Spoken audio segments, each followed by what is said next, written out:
Today I wanted to talk to you a little bit about the structure of a novel.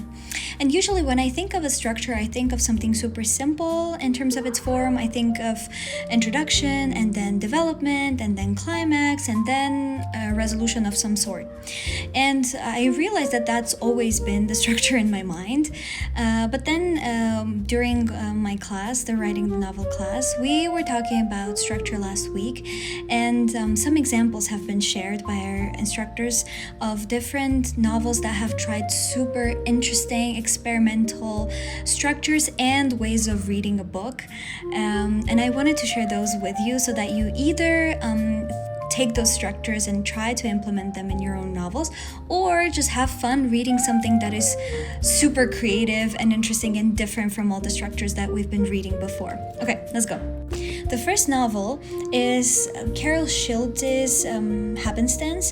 It's from 1980, and the interesting thing about that is that the front jacket and the back jacket are literally the same, and the story is separated into two parts. The same 5 days are described, and the story is being told from either the wife's perspective, and the other part is told from the husband's perspective.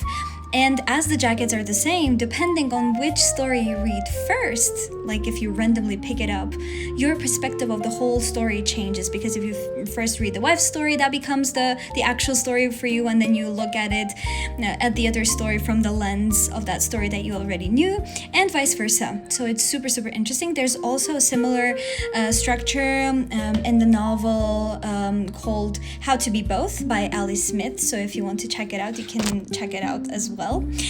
But there's an even more experimental one. So it's Hopscotch by Julio Cortázar. I hope I'm not mispronouncing the name, but from 1963.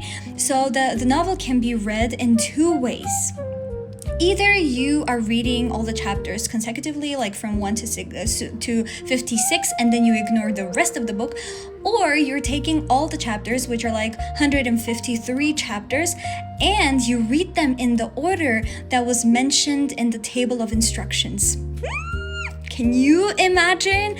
And while reading about these novels, I was like, how come, like, I've never thought about it? How come I've never even thought that that could be a possibility? But how much work goes into writing and planning all of that? So yeah, those are the 3 recommendations that I had for you today. I haven't read them yet, but I'm planning to.